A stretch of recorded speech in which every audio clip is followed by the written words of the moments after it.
long rebound. Steph, no timeout with 6. At 5, Curry for the lead.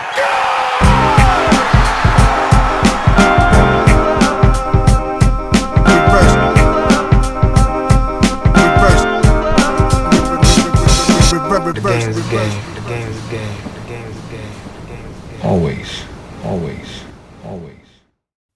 Bonjour à tous, on se retrouve comme promis pour un podcast où on va discuter du top 50 fait par Basket Session. Alors fait en réalité essentiellement par moi-même. Il y a eu quelques inputs de Guillaume Laroche qui a recalibré certains joueurs des Knicks, notamment qu'il a placé devant des joueurs des Cavs.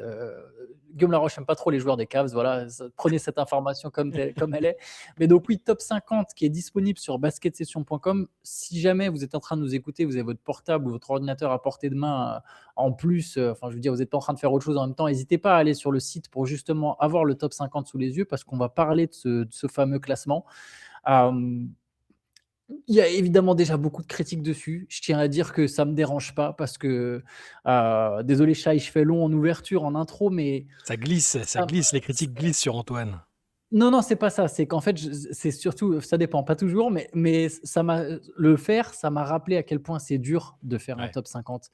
Il y a, ou même un top 100 ou n'importe quel classement, parce que quand tu passes les 20 meilleurs joueurs de la ligue, grosso modo, tu te mets à comparer des gars qui sont dans des contextes complètement différents, sur des postes complètement différents, avec des rôles complètement différents. Donc, tu vois, il y a des mecs qui individuellement, comme Zion Williamson, peuvent être bien meilleurs que des gars classés 10 rangs devant lui, mais parce que voilà, le contexte actuel fait que tu peux le baisser, des Ja Morant, tu vois. C'est très dur je sais pas, de comparer un Mikal Bridges je sais pas, d'un Ivica Zubac. Là, je donne des noms au hasard. Ivica Zubac, c'est pas dedans. Donc voilà, donc passer le top 10, en réalité, je sais qu'il peut y avoir tout et n'importe quoi. Je suis pas ultra convaincu par certains de mes choix. On va en discuter ensemble. Comment je peux t'ouvrir la parole? Bah écoute, je vais te dire déjà, est-ce que dans ce classement, il y a des trucs qui t'ont semblé genre vraiment un blasphème? Je parle pas d'un truc où t'es pas d'accord, genre vraiment un Ouais. blasphème. Je vais décevoir ceux qui espèrent toujours entendre beaucoup vraiment de discorde entre nous, mais je suis quand même globalement d'accord avec le top 50. Il y a quelques joueurs que je mettrais un peu plus haut, un peu plus bas, bon, ou j'inverserais quelques joueurs peut-être, tu vois, mais dans le fond, il n'y a pas d'énorme désaccord d'un mec que tu aurais mis 33e et que je mettrais 10e, Ouais. ça déjà, il n'y a pas. Après, que des mecs soient... que si je l'avais fait moi-même, j'ai pas eu la patience et le talent pour le faire, ça me paraissait, c'est une tâche assez vraiment compliquée, hein, je le rappelle, que comme tu l'as dit, parce qu'au bout d'un moment, il y a un peu de... Moi, je pense que j'aurais du mal à ne pas mettre du tout de subjectivité. Pour choisir entre deux mecs, au final, j'aurais dit, lui, je l'aime bien, lui, je l'aime pas. Je schématise, hein, c'est évidemment pas aussi simple que ça, mais c'est extrêmement dur. Donc non, il y a pas, je vois pas de type où je me dis... Après, peut-être, j'ai toujours comment dire, mes têtes habituelles, entre guillemets, c'est-à-dire que c'est des joueurs sur lesquels je change d'avis du jour au lendemain presque. Certains où je vais sembler presque être un hater du joueur et d'autres où je vais me dire pourquoi est-ce qu'il n'est pas mieux considéré. Typiquement Donovan Mitchell, je vois qu'il est dans le Ouais. top, là on en parlera tout à l'heure, il est Top dans le 10, top 10. top 10. Il est dans le top 10. Très souvent dans l'année, je me dis c'est un très fort joueur, mais j'arrive pas à intégrer le fait dans ma tête, par exemple, que ce soit l'un des 10 meilleurs joueurs de la NBA. Je sais que ça peut paraître fou parce que je reconnais ses qualités. C'est un attaquant extraordinaire, surtout avec un gabarit qui lui est un peu plus ordinaire que celui de la plupart. Mais peut-être en bon, allez, on va dire en hater, c'est absolument faux, hein. Je ne suis pas du tout un hater, mais on va utiliser ce terme-là pour ce coup-là. En hater de Donovan Mitchell, je me suis dit, il est dans le top 10, je l'aurais peut-être mis plus bas. Voilà. Et c'est probablement injuste. Il était d'abord plus haut, faut le savoir. Il fait partie des joueurs qui ont été baissés par Guillaume.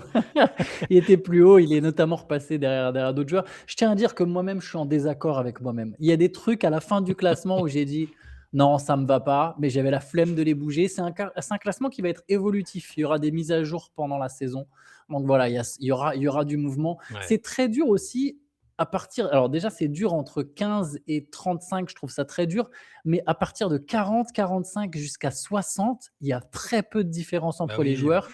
Et il y a des mecs qui ne sont pas dans ce top 50 où je me suis dit, mais ça n'a pas de sens. Il n'y a pas Rudy Gobert, il n'y a pas Ivica Zubac. À l'inverse, j'ai mis Norman Powell et après, je me suis dit, mais il y a 3 joueurs du Heat. Est-ce que si le Heat avait vraiment 3 joueurs, alors ils sont pas très bien classés, hein, ils sont tous au-delà de la 30e place, mais je me suis dit, est-ce que si le Heat avait vraiment 3 joueurs dans le top 50, est-ce qu'ils ne seraient pas mieux classés collectivement? Donc voilà, il y a des trucs comme ça, je suis en désaccord avec moi-même, donc c'est pour ça que je disais que les critiques, ça ne me dérange pas trop. Il y a plein de joueurs qui étaient durs à classer. Et voilà, je voulais noter l'importance du fait que ce sera un classement évolutif qui va bouger en cours de saison. Nous, Shai, je te propose qu'on Mhm. commence effectivement par évoquer le top 10, Ouais, si tu qui veux. est le truc sur lequel je suis à peu près le plus sûr dans ce Ouais. classement, c'est le top 10.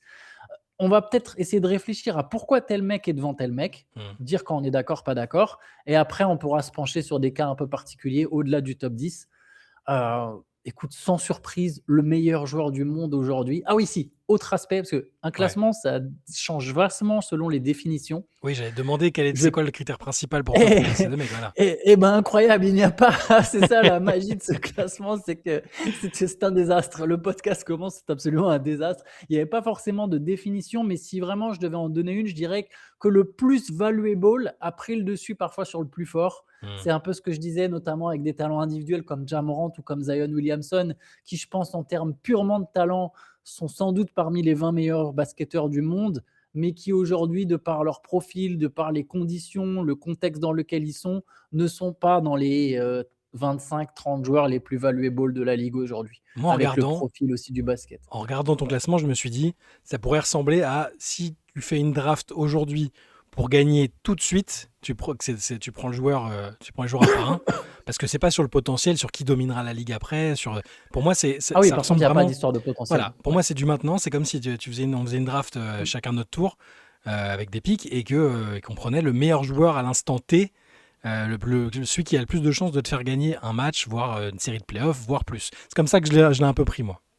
Je pense que ça marche comme ça jusqu'à la 15e place, ou peut-être un poil plus loin. Mais à Ouais. partir d'un moment, parce que justement, si on revient sur Ja Morant et Aaron Gordon, par exemple, si Ouais. tu me dis, peu importe les joueurs autour, c'est vraiment des joueurs qui n'existent pas. Tu sais, c'est des Ouais. joueurs, on va dire, un rating 2K à 65. À un moment, il vaut mieux que tu aies Ja Morant si c'est le premier mec que tu prends plutôt Ouais. qu'Aaron Gordon. Donc en fait, dans ce classement, il y a plusieurs tranches. Il y a vraiment d'abord les gars que tu prendrais en premier, effectivement, qui sont ta première option. Et après, il y a, à partir d'un certain moment, je dirais peut-être la 12e, 13e place, il y a ce mec qui serait ta deuxième option dans ton équipe en imaginant que tu es, je sais pas, n'importe quel superstar en meilleur joueur, peu importe que ce soit Jokic ou Yanis ou Shea, voilà, on donne quelques des petits spoilers. Qui est ta deuxième option? Et après, tu rentres encore dans un autre. Ça vraiment, ça descend petit à petit. Troisième option, puis joueur. Quel est le meilleur joueur de complément? C'est un peu ça ce classement, hein, parce que tu peux pas toujours faire tout du long la première option, effectivement. Mais t'as raison. Après, Commençons avec les stars, les et incontournables. du coup, si demain je devais bâtir une équipe qui va au titre, le premier choix, ça serait quand même Nikola Jokic. C'est lui qui est en tête du top 50. J'imagine que tu n'es pas surpris et que tu n'es pas en désaccord avec Pas du tout, le fait que Nikola Jokic est le meilleur joueur du monde. Absolument. Bah, C'est quoi? Ouais. Regarde, un peu mieux, pardon, j'improvise. Je vais donner les 4 premiers. Ouais. Je pense que c'est le premier tiers. Je vais donner les 4 premiers et on peut essayer de discuter pourquoi ils sont classés dans cet ordre-là ou pourquoi un tel est devant un tel. Ouais. Donc le 1, c'est Nikola Jokic. Le 2, c'est Shai Gilgeous-Alexander. Le 3, c'est Giannis Antetokounmpo, que j'avais longtemps mis en 2 au passage. J'ai finalement fini par bouger. Et le 4e, c'est Luka Doncic. Ça, c'est le premier tiers. Donc Jokic, SGA, Giannis, Luka. Déjà, est-ce que tu l'aurais classé dans cet ordre-là? Ouais, c'est un peu les extraterrestres. En fonction des saisons, des moments de la saison, tu peux. Alors Jokic, ça fait quand même plusieurs saisons que globalement on le considère quand même comme le meilleur basketteur du monde. Donc Jokic, ça bouge pas trop. Après, en fonction des périodes et tout ça, il y a des moments où j'aurais très bien pu mettre Luka en 2, Giannis en 2 et Shai en 2 en ce moment. Donc là, à l'instant T, ça me paraît pas déconnant vu la forme d'OKC, vu qu'Giannis et les Bucks, c'est pas simple, vu que Luka et les Lakers, c'est fort, mais il y a aussi de l'incertitude. Moi, ça me va. Cet ordre-là, il me convient. Mais par contre, si tu me redemandes dans 3 semaines, peut-être que je te dirais non, mais t'as vu Luka, les matchs qui sortent et les Lakers, ils sont deuxièmes. Peu importe, ça peut beaucoup changer. Mais à l'heure actuelle, ça me paraît être un top 4 solide et un peu le top 4 des extraterrestres et des mecs qu'on retrouve constamment dans la course au podium du MVP depuis 5 ans maintenant, 6 ans. Ouais, bientôt, ouais. Pour Yanis, depuis ces deux trophées, c'est quoi? C'est 2019-2020, je crois. Ouais. Donc ça fait 6 ans. Jokic, c'est dans la foulée d'Yanis et il avait fini deuxième. Shai, c'est un peu plus récent, bien sûr. Et Luka, ouais, depuis peut-être sa 3e année dans la ligue, il fait partie effectivement des meilleurs Mm. joueurs NBA. Ça, on est vraiment sur les 4 Donc fantastiques. celui-là, et pour ceux qui seraient tentés de dire que, enfin, qui remettraient en cause le statut de Jokic, ce qui peut s'entendre, hein, tu peux dire, bah non, regarde, le meilleur en ce moment c'est Shea parce qu'OKC il roule sur machin, Doncic il est plus machin, ou non, c'est Victor. Victor dirait, ce qu'est lui-même peut-être, vu ce qu'il a dit récemment. Il avait dit que Mais c'était SGA, ou d'ailleurs, oui. c'est là où j'étais en désaccord. J'ai l'impression qu'il avait cité une phrase Twitter qu'on pouvait lire. Je pense que j'ai l'impression qu'on confond très souvent two-way player. Je me permets d'entrer dans le débat du coup. Hmm, J'ai l'impression que pour Jokic, joueur complet et two-way player, on confond en fait. C'est-à-dire ouais. qu'on se dit, ah bah si un joueur il est très fort que d'un côté du terrain, il n'est pas complet. Mais en fait, le basket, il y a tellement d'aspects offensifs et défensifs que tu peux être ultra complet sans être nécessairement un two-way player. Je trouve aussi que Shai Gilgeous-Alexander est surcoté en tant que two-way player. C'est pas un mauvais défenseur, mais c'est pas un two-way player selon moi. C'est juste qu'il n'est pas ridicule en défense. Je le tournerai comme ça. Et Yanis, effectivement, est un two-way player, mais je sais pas s'il maîtrise autant d'aspects du basket que Jokic ou même que Luka Doncic. Mais cela dit, voilà, juste parce que je reprends la phrase de Victor, Ouais. parce que Victor avait dit, ah bah Jokic c'est le meilleur attaquant, et du coup on comprend que lui il veut nommer un mec qui est two-way player, et du coup il dit, du coup je pense que c'est Shea ou Yanis le meilleur joueur du monde. Hmm. Voilà, moi j'ai pas tout à fait cette position. Je vais même te dire pourquoi moi je pense que Jokic c'est le meilleur joueur du monde. Je trouve que il a beaucoup plus d'influence sur le jeu, et il y a pas longtemps j'avais dit d'ailleurs que je trouvais qu'Yanis n'était pas si loin de Jokic. J'avais eu un peu ce débat avec Théo, et lui, pour lui, il y a encore quand même une vraie Hmm. classe d'écart entre les deux. Je trouve que Jokic, pour aller dans le sens de Théo, je trouve que Jokic rayonne beaucoup plus sur ses coéquipiers que chez Yanis et même Luka. Alors Luka, lui, rayonne quand même sur le jeu de ses coéquipiers, mais je trouve que Jokic, il élève son équipe comme aucun autre. Ouais, oui, mais regarde la stat qui est sortie sur les duos passeurs-scoreurs les plus prolifiques à ce stade de la saison. Jokic, c'est celui qui reçoit le plus de passes décisives d'un coéquipier avec Murray. Il est aussi dans le top 5 deux fois avec deux autres coéquipiers. Enfin, il a une telle influence sur le jeu offensif que c'est dingue. Et même dire, sur la défense, évidemment, on va pas inventer que ce serait un défenseur inné ou quoi que ce soit, mais quand il n'est pas là, les Nuggets, quand il n'est pas sur le terrain pendant des années, ça a été très compliqué, notamment aussi en défense, hein. Et je pense qu'il est presque. Allez, est-ce qu'on peut dire qu'il est sous-coté défensivement? Je sais pas, mais il est peut-être pas aussi mauvais. En tout cas, sur la globalité d'une saison, je dis pas que sur des matchs, il va pas se mettre à avoir la flemme à un moment ou alors il va se faire un peu abuser sur quelques séquences. Mais il n'est pas aussi mauvais qu'on a pu le dépeindre à un moment. Donc, moi aussi, je considère que c'est le meilleur joueur du monde, le meilleur attaquant, le meilleur playmaker. Quelque part, le meilleur leader aussi, parce que sans être un gueulard, il a quand même une influence très importante sur les Nuggets, hein. On le voit parfois sur les temps morts, il dicte des consignes. Tous les mecs aiment bien jouer avec lui, il y a personne avec lequel il est en conflit. C'est une forme de leadership aussi. Donc bon, ouais, on va pas en parler 3 heures. Je pense que Jokic, globalement, fait à peu près consensus. Et les trois autres, voilà, ça se tape selon les périodes de l'année et les saisons. Je dirais que Jokic, comme je disais, donc c'est celui qui élève le plus le jeu de ses coéquipiers, qui a le plus d'influence sur les autres, vraiment capable de donner des carrières. Alors on voit qu'il y a des joueurs qui s'en sortent bien sans lui, hein. Michael Porter Jr., dont on parlait Mm. dans le CQFR de ce matin, finalement fait sa meilleure saison depuis qu'il est plus avec Jokic, même si je pense qu'il y a un contexte aussi. Ouais. Mais voilà, Jokic, il va donner des carrières à des Spencer Jones, à des Peyton Watson, des gars qui sont bons aussi, hein, qui sont capables évidemment d'être forts sans jouer avec Jokic, mais il va vraiment sublimer les autres. Ce qui n'est pas le cas de Shea, et c'est ce qui n'est pas le cas de Shea. Ce qui n'est pas autant le cas de Shea, et on a vu justement que pour SGA, ça peut être des fois une limite du Thunder, c'est que SGA, il est très, très, très, très fort individuellement, mais il va pas forcément toujours, il facilite forcément la vie de ses coéquipiers parce que tu es tellement fort, il y a de l'attention sur toi, etc. Forcément, d'une certaine manière, tu facilites la vie de tes coéquipiers, mais je dirais pas autant que Jokic. Je dirais que Shea, c'est le meilleur scoreur des Mhm. quatre. Yanis, c'est celui qui domine le plus physiquement. Ouais. Pareil, il n'a pas complètement l'influence. Par exemple, je suis assez persuadé qu'aujourd'hui, Jokic jouerait à Milwaukee, les Bucks seraient un peu meilleurs que ce qu'ils ne le sont avec Yanis. Et vous Mhm. savez à quel point je défends Yanis et j'aime Ouais. Yanis. On m'a même souvent accusé d'être pas assez objectif là-dessus. Mais je pense quand même que Jokic arriverait à tirer encore mieux d'un effectif comme celui de Milwaukee. Et qu'à l'inverse, Denver serait forcément fort avec Yanis, hein, ça serait un candidat au titre, mais peut-être pas de cette ampleur, celui qui domine le plus physiquement. Et je dirais que Luka est un peu dans le même registre que Jokic. forcément playmaker, etc. Mais avec plus de lacunes et pas autant de réussite. Mmh. J'ai un peu changé d'avis sur Luka. Enfin, j'ai changé d'avis. Non, je le trouve toujours extraordinaire, mais je trouve que voilà, il reste dans ce groupe des 4 fantastiques, mais j'ai du mal à me dire que Luka pourrait être demain le numéro 1, par exemple, Parce que absolu. sur la finition, ça se discute avec Shai aussi. Enfin, il y a un débat parce que Shai, c'est implacable quasiment. Tu sais, bah, il est même sur sa série de 20 points consécutifs, enfin de matchs avec au moins 20 points consécutivement. Luka, il y a un côté inévitable aussi quand même. Ouais, Même les matchs ouais, où il va pas être bon, t'as ouais, l'impression qu'il va foutre 30 points, il va peut-être beaucoup tirer, mais Shai, pour moi, c'est le plus efficace en fait, quelque part. c'est vrai. C'est l'efficacité que je retiens, efficacité et constance. Et il est vraiment d'une fiabilité incroyable. Enfin, c'est rare, les matchs où il passe à côté, c'est jamais aussi spectaculaire que quand Luka va passer à côté. Yanis, ça arrive aussi. Il va peut-être se faire un 6 sur 14 sur la ligne au mauvais moment et on va s'en souvenir. Voilà, ça peut arriver. Jokic, ça lui est déjà arrivé de faire des matchs Ouais, à 8 mais ou 9 il est turnovers. Voilà. super efficace quand même. Mais il est super En termes efficace. d'efficacité, Jokic et Yanis, Hmm. enfin Jokic en plus de toutes ses qualités est quand même un mec qui est à 60% au tir, Ouais, c'est ridicule. 43% à 3 points cette saison, 85% lancé, il Ouais, tourne c'est à 12 ridicule. rebonds, 11 passes, Ça n'a aucun sens. 30 points.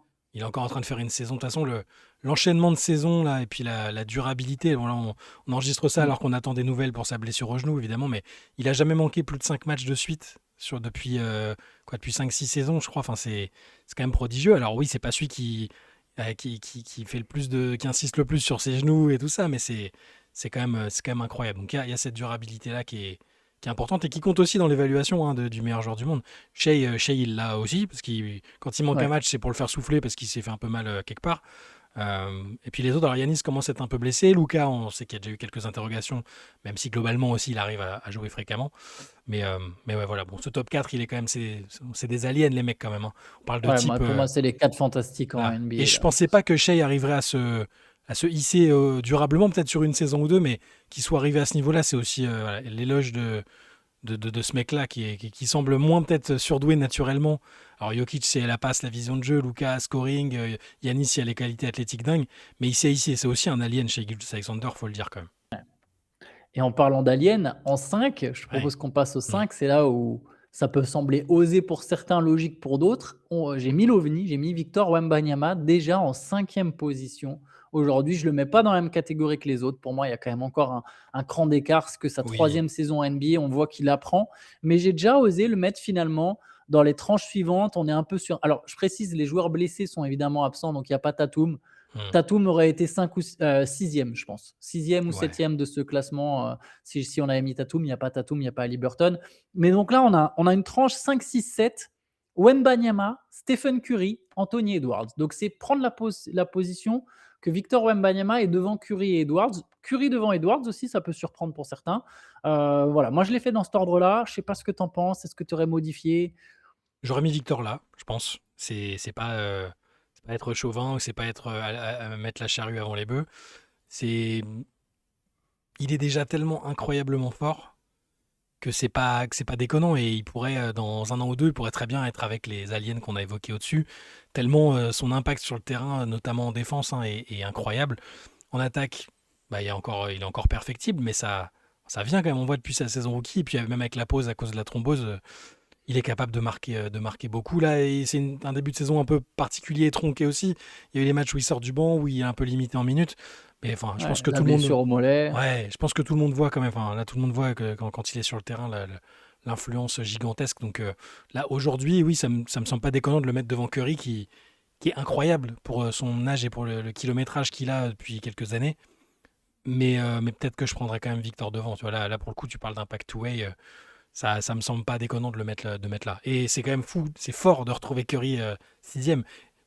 Encore dans le top 10 à cet âge-là, avec un effectif qui a bougé autour, une C'est fin le de plus vieux, c'est dynastie. le plus vieux de loin du top 10, hein. C'est le seul des vieux qui est encore Ouais. dans le top 10, que j'ai mis dans le top 10 en tout cas, Ça, selon moi. c'était pas gagné. On aurait pu se dire, bon, j'allais dire, on Ouais. aurait pu se dire LeBron, mais LeBron, il a 41 ans quand même. Au bout d'un moment, Beaucoup plus faut loin. pas déconner, il est beaucoup plus loin. Donc, voilà, c'est pas discréditer Curry que de le mettre septième, je pense. Donc, en ça, j'étais assez d'accord. Après, est-ce que j'aurais peut-être à réfléchir, parce qu'il y a aussi la régularité que son équipe affiche et que c'est aussi un peu grâce à lui. J'aurais peut-être mis Anthony Edwards devant. J'y ai pensé aussi. J'allais te poser la question, j'allais Ça d'abord se revenir tient. sur Victor, mais j'y ai Mm. pensé aussi sur Edwards Curry. Ouais. Déjà, juste sur Victor, pourquoi cinquième? D'ailleurs, si on y réfléchit, si on parle un peu de bilan collectif, les Spurs sont deuxième à l'Ouest. Ouais, à Les l'instant Spurs où on sont parle, deuxième ouais. à l'Ouest. Alors évidemment, on a vu qu'il y a une bonne équipe, hein. Il y a Castle qui se développe, il y a Fox qui fait des matchs, il y a Harper qui se révèle. Mais quand même, Victor reste la locomotive, même s'ils ont été bons sans lui aussi. Toute cette équipe des Spurs, elle tourne essentiellement autour de Victor Wembanyama et elle est déjà mieux classée. On voit quand on voit les difficultés des Warriors. Mm. Tu vois, si je prends par rapport à Curry, je me dis qu'aujourd'hui, alors évidemment Curry n'a pas les mêmes coéquipiers, mais Curry à ce stade de sa carrière, Wembanyama, j'ai l'impression a un impact, ce que tu disais, avec la défense, avec sa taille, avec l'attention qui est portée sur lui. Là, même là, on se focalise un peu. Il y a 2 défaites de suite, donc c'est un peu particulier. Puis les victoires, il sortait du banc. Mais essayez de vous replonger sur son début de saison quand il domine physiquement près de la peinture et que tout le monde commence à se dire ah ouais, mais Victor, c'est une dinguerie. Je pense que Victor Wembanyama, alors c'est peut-être le seul pic sur lequel j'ai mis un poil de potentiel, mais je pense qu'on est déjà sur un mec qui est peut-être effectivement le 5e meilleur joueur du monde et qui est loin d'être arrivé dans- au sommet de ses Bien capacités, ça sûr. c'est sûr. Mais aujourd'hui, je me dis que dans l'influence, tu vois, si on prend sur des mecs qui sont glacés un peu derrière, des Jalen Brunson, des Donovan Mitchell, même un Kevin Durant qui est sur le tard ou un Alperen Sengun, Victor Wembanyama, si on parle encore une fois du titre cette année, premier mec que tu draftes, je le prends avant Sengun sur son poste. Je prends quand même Mm. d'abord Wembanyama. Je me dis qu'il y aura plus d'impact. Et même par rapport à Stephen Curry, alors pour les deux, vu qu'on est passé les 4 fantastiques, tu commences à être des mecs où il faut le casting parfait pour aller gagner le titre au-delà de la 5, en fait, Ouais. au-delà des 4 meilleurs joueurs du monde. Je pense qu'avec Wembanyama, t'es peut-être même mieux armé aujourd'hui, demain, pour gagner le titre. Les Spurs ne seront pas champions, hein. Je peux déjà parier là-dessus sur le fait que les Spurs ne seront pas champions cette année, mais j'ai l'impression que tu es déjà dans une meilleure position avec Wembanyama et moi, ça ne me choque pas. Alors évidemment, c'est moi qui ai fait le classement, mais je ne suis pas choqué de moi-même de mettre Wembanyama aussi haut, Et puis perso. je pense que Curry ne suffit plus. Alors c'est même pas une pique contre lui, parce que ses stats, elles sont là, au moment où tu as fait le classement, il était à 28, 28 et Presque demi, 29 points par match. Ouais. 29 points à son âge, enfin, avec tout ce qu'il a, tout ce qu'il a traversé, c'est quand même assez impressionnant. Mais on le voit, il a quand même pas une équipe de peintres autour de lui. Il y a Jimmy Butler, Draymond Green, des joueurs de complément qui sont pas mal aussi autour. Enfin, il suffit plus, je pense, à être mis devant Wembanyama et peut-être même devant Edwards. Parce que bon, Edwards aussi a une équipe solide. Ouais. Lui, je trouve qu'il peut encore être plus fort, il peut être meilleur encore. Edwards, parfois ça, mais il a emmené son équipe 2 fois en finale de conférence. J'ai juste l'impression que, alors en saison régulière, il est pas mauvais du tout, hein, mais j'ai l'impression que son niveau augmente un peu plus au fil enfin, avec l'enjeu, en fait, si tu veux. Donc en ça, ça me dérange pas non plus qu'il soit un cran derrière Curry. Mais il est pas loin, cette fourchette-là, elle est intéressante, la 5, 6, 7. Tu peux aussi faire un peu ce que tu veux, je pense. Je te rejoins sur Edwards devant Curry, ça ne me choquerait pas non plus. Après, j'ai l'impression que Curry a un peu plus de résonance et d'influence sur le jeu de son équipe. Il va vraiment rendre les autres meilleurs en étant Mhm. juste Stephen Curry, là où Anthony Edwards, c'est un peu plus compliqué aujourd'hui. Ça allait par moments, ça allait moins à d'autres. Et d'ailleurs, on a vu les Timberwolves aussi gagner sans lui au passage. On a gagné un petit peu sans Anthony Edwards, Ouais. même si cette équipe a évidemment besoin d'Anthony Edwards, mais il n'est pas encore le créateur. C'est-à-dire que Curry peut créer même sans toucher la balle. C'est quand même incroyable ça chez Stephen Curry. Juste en courant, il va créer. Anthony Edwards n'est pas encore celui qui élève complètement les autres, mais par contre, individuellement, avec son âge aujourd'hui, ses qualités athlétiques, il est certainement plus apte que Stephen Curry là-dedans. On peut même se poser des fois la question par rapport à Victor Wembanyama, même si je pense que Victor reste un cran en dessous. Mais c'est vrai qu'Edwards, c'est quand même un scoreur ultra efficace. On parle d'un mec qui a quasiment 30 points, 50% au tir malgré un degré de difficulté super élevé en étant l'un des seuls scoreurs de son équipe, quasiment 40% à 3 points. Quel joueur quand même. Quel joueur Anthony Edwards. Fantastique. Je pense que lui aussi, avec le bon casting, tu peux aller chercher un titre dès maintenant, quoi. Bah, ils s'en sont pas très loin, hein. Je veux dire, Ouais, ils ne sont pas très loin. Ouais. on n'arrête pas de dire il manque une pièce et puis il passe pas à grand chose d'aller en finale à chaque fois, en finale NBA. Donc oui, je pense que c'est déjà un joueur référence, c'est pas un mauvais défenseur non plus quand il s'y met, il a toutes les qualités pour être un joueur très très complet. Pour moi, il a encore un palier à déverrouiller, ça peut être mental, ça peut être dans la sélection de tir, ça peut être dans la régularité sur les gros matchs, enfin, il y a quelque chose qui peut encore faire mieux, mais il est dans les tout meilleurs, enfin, il est déjà dans les tout meilleurs. T'es d'accord que pour toi, ça a du sens de mettre Anthony Edwards devant cette espèce de triplette d'arrière meneur combo guard Oui, scorer qui est oui, Bronson, Mitchell, Kate Cunningham. On est d'accord oui, moi qu'Anthony je l'aurais mis Edwards, moi devant. je le vois un cran en dessous, je le vois un cran au-dessus. Oui, oui, parce qu'il les a. Oui, oui, bien sûr, bien sûr. C'est pour les trois d'après dont on va parler, c'est plus compliqué peut-être aussi de les classer entre eux, mais je vois, ouais, ouais, j'aurais mis Edwards au-dessus aussi. Ok, pour l'instant sur le top 7, on est plutôt d'accord. Un peu Ouais, comme toi, je pense que Edwards pourrait être 6, ça me ouais. choquerait pas. Tatum, je l'aurais mis dans ce tiers. Là, c'est un autre tiers, Ah c'est-à-dire oui, on oui, avait 4 oui. fantastiques. Et là, si on rajoute Tatum, je l'aurais mis dans ce tiers à 4 avec Hmm. Victor, Stephen Curry, Anthony Edwards. C'est à peu près là que je l'aurais mis, je Ouais, pense, Tatum. complètement, complètement. Et du coup, après 8, 9, 10, c'est intéressant parce qu'on a 3 joueurs qui évoluent dans la même conférence et plus ou moins sur le même poste, même si ce n'est pas tout à fait les mêmes joueurs. Donc, il y a Bronson qui est 8, Donovan Mitchell qui est 9 et Kate Cunningham qui est 10. Pour tout te dire, Mitchell était devant Bronson. Et Guillaume, qui est donc fan d'Enix, m'a dit jamais de la vie. J'ai réfléchi. Et je me suis dit, c'est vrai qu'aujourd'hui, avec les résultats en playoff, le caractère de Jalen Bronson, je pense qu'en termes de talent pur, Mitchell est plus talentueux. Mais avec le caractère, etc., j'ai changé d'avis. J'ai mis du coup effectivement Jalen Bronson devant Donovan Mitchell. J'ai mis Kate Cunningham en 10. Pour moi, c'est déjà très haut placé. Je pense à un joueur qui est excellent, mais je suis pas sûr qu'il est. Il progresse, hein, il passe des caps énormes. Je suis pas sûr qu'ils soient encore tout à fait au niveau de Jalen Bronson et de Donovan Mitchell. On est dans le même tiers, mais j'ai quand même mis un cran en dessous. Enfin, pas un cran en dessous. Dans le même Il- tiers, mais en dessous. Après, il est dans le 10 aussi parce qu'il y a les deux absents que tu as évoqués tout à l'heure qui auraient peut-être été devant lui à voir, hein, à discuter, mais enfin, Tatum, J'aurais c'est pas mis sûr. Tyrese Haliburton là Ouais, ici. Je lui, l'aurais mis plus ça aurait bas, été un cas perso. intéressant à Liberton, parce que Ouais, c'est dur entre nous, à classer entre nous, Haliburton. c'est assez clivant, je pense, à Liberton sur la valeur individuelle et dans un classement comme ça. Moi, je l'ai assez haut quand même, parce que, bon, de toute façon, dans Je l'édition, l'aurais dans le top 15, hein, oui, mais, ouais, mais mais, pas, mais, pas, mais pas dans le top 10, je dans pense. l'édition 2026, ce sera un cas intéressant. Déjà, je vais commencer par dire que je pense que dans 2 ans, je pense que Cunningham, il est devant ces deux-là. Sûr. C'est possible. Ouais, Pour ouais, moi, il y a moyen. Ouais, c'est l'évolution, sûr. Ouais. la confiance qu'il a acquise, le rayonnement qu'il a sur tout le jeu des Pistons. En plus, le côté, voilà, personnellement, je l'aime bien. Il a mangé son pain noir en fermant sa bouche pendant des années. Et là, tu sens qu'il kiffe, quoi. Tu sens qu'il kiffe, que c'est un franchise player. Et il a répondu à toutes les interrogations, je trouve. Alors après, il faudra le montrer en playoff aussi. Faire encore mieux que ce qu'ils ont fait la saison dernière, c'est-à-dire déjà embêter une très bonne équipe de New York au premier tour. Ils n'ont pas été ridicules, ils ne sont pas juste retournés en playoff.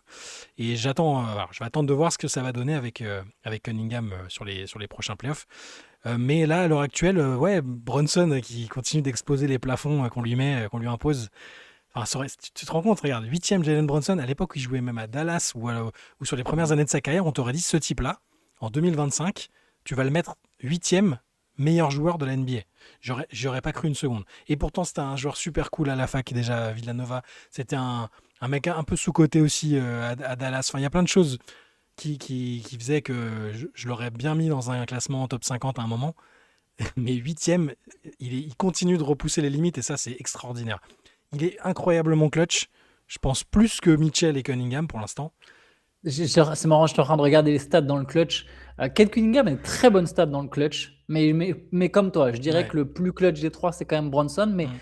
parce que c'est le plus. Déjà, c'est celui. Alors, Mitchell est capable aussi, mais je pense que c'est vraiment celui qui peut te mettre un 3 points en sortie de dribble compliqué dans une situation de playoff. Là où le Cunningham, je trouve qu'il a progressé aussi dans son scoring Mm. et dans sa capacité à aller chercher des petits tirs à mi-distance en tête de raquette, en sortie de pick and roll, ce qui était une arme absolument essentielle pour un joueur qui joue beaucoup de pick and roll. Mais je pense comme toi que voilà, s'il y a un 3 points à les mettre, un tir difficile à les mettre, Bronson, c'est le plus à même d'aller les scorer. Ouais, il est exceptionnel. Mitchell, attention, Mitchell, c'est un score phénoménal, hein. Et lui aussi, et comme Brunson, on parle de joueurs qui ont un gabarit presque humain. Alors, si on se met nous, enfin, moi surtout, toi ça va. Si je me mets à côté d'eux, forcément, avec leur envergure, les qualités athlétiques et tout, ils ont l'air un peu moins humains, mais c'est des petits dans un monde de géants. Et Ouais, ce d'accord. qu'ils arrivent à faire, c'est extraordinaire. Mitchell avec un jeu plus explosif que Brunson, mais Brunson, il y a du flair, il y a une capacité à sentir le moment. Enfin bref, il est extraordinaire. Donc je trouve que c'est mérité de le mettre aussi haut en fait. C'est peut-être que la plupart des gens le verront en dessous et même des analyses des coachs très respectés et qui connaissent parfaitement le basket, hein, on doutait de lui, tu vois. On se dit non, mais tu peux pas aller en finale ne serait-ce qu'en finale de conférence avec un joueur, ton meilleur joueur qui est Jalen Brunson. Enfin, voilà, il continue de repousser les limites et 8e, ça me paraît bien. Je sais pas. Je là, pour le coup, je vais peut-être lui imposer une limite. Je le vois pas atteindre le top 5, par exemple. Pour moi, il peut pas aller plus haut. Là, c'est le plus haut que tu peux mettre Jalen Si, Brunson. C'est si, pas possible de mettre plus si, haut. si demain, je te dis, il emmène les Knicks au titre, il est MVP des finales. C'est une possibilité. C'est le meilleur joueur de l'équipe. Même s'il a 4 avec lui, c'est quand même lui qui va probablement être le meilleur scoreur des Knicks. Ils en sont pas très loin. Ils butent sur la marche à chaque fois pour le moment, mais c'est pas impossible. Est-ce que s'il arrive à faire ça, pour moi, ouais, là, tu pourras peut-être le rapprocher de la tranche qu'on a mise au-dessus, du coup, Curry, Edwards, Wembanyama. Et Jason Tatum aussi, mais je le réfléchis en même temps ça me paraît fou, mais Mm. ce serait pas déconnant. S'il arrive à faire ça, ce sera quand même incroyable sur le plan individuel et dans l'optique d'un classement déjà. Pour moi, Bronson, il peut pas aller plus haut que 8. Et pourtant, tu vois, moi, je pense cette année, les Knicks, je les vois aller en finale. Mais je me dis que si les Knicks vont en finale, c'est que Bronson, il est à son niveau de 8e meilleur joueur Ok, et que ok. Kat, Bridges, Anunoby, Hmm. Hart font des super playoffs. Ouais. Mais j'ai du mal à me dire, genre là, même si les Knicks, ils vont en finale et même tu sais quoi, même ils gagnent le titre, j'ai du mal à me dire que Jalen Bronson, c'est un meilleur joueur qu'Anthony Edwards. Hmm. Mais bon, après, tu as raison. En fait, la question, elle se pose parce qu'il faudrait voir les playoffs qui sortent, tu vois. Et de quelle Mais même manière s'il est à son. Même parce que tu sais, il a été très bon en playoffs. Mais Ouais. même en prenant en compte les derniers playoffs, j'ai du mal à mettre Bronson devant les gars qu'on a cités avant. Ouais. Mais bon, après voilà. Et je vois les Knicks aller en finale, vraiment. Mais je pense qu'aujourd'hui, tu as un des 10 meilleurs joueurs de la ligue. Tu peux aller en finale NBA. Surtout à l'Est. Et là, on parle de 3 mecs à l'Est, entre Bronson, Mitchell et Cunningham. Tu peux aller en finale NBA en ayant l'un des 10 meilleurs joueurs de la ligue. C'est quand même, le niveau est tellement Ouais. élevé, il y a tellement de talent maintenant, ça s'est tellement densifié. Là où peut-être à une époque, il te fallait l'un des 5 meilleurs joueurs, aujourd'hui, tu peux peut-être avec l'un des 10 meilleurs joueurs être Bah, une équipe qui va, on a qui va vu, très très très très loin. on a vu les Pacers avec Haliburton. Alors, quelle que soit la place Avec Haliburton, ouais. où on le mettait la saison dernière, ils sont allés en finale. Et quelles que soient les C'est vrai. circonstances à droite et à gauche, ils sont allés en Face à une finale. mi-temps du titre. Ils sont passés pas très très loin. C'est fou quand tu y repenses, dire voilà, en 7 matchs, ils ont poussé le Thunder en 7 matchs. Donc c'est pour ça que on parlera d'Haliburton l'année prochaine. Ça me démange, mais on en reparlera l'année prochaine. On peut passer. Après, on peut essayer. Tu Non, l'aurais mis où, par exemple? Est-ce que tu l'aurais mis devant Donovan Mitchell, Haliburton, avec le niveau qu'il a eu l'an dernier? Où est-ce que tu le mets il par avait rapport à démarré, Bronson, il avait Mitchell, démarré. Cunningham? Est-ce que tu le mets devant ces Moi, mecs-là, derrière ces gars-là? honnêtement, je l'aurais mis dans la même tranche, je pense. Avec Ok. ce qu'il avait accompli, s'il n'avait pas été blessé, là, si tu me dis il est opérationnel. Alors, il avait démarré la saison un peu poussivement. Il y avait le contre-coup de la saison précédente. Il avait fait les JO aussi. Enfin bref, il semblait pas être vraiment lui-même, mais il a un tel. Je sais pas, faire ce qu'il a fait, emmener cette équipe-là. Il n'est pas tout seul, hein, mais emmener cette équipe-là aussi loin en playmaking, je le trouve excellent. Il a côté clutch aussi qui est énorme. Alors oui, il a des lacunes comme tous les joueurs, comme les joueurs qu'on a évoqués là, hein. Ils ont tous des lacunes. Brunson, il peut être un peu ciblé en défense avec son gabarit.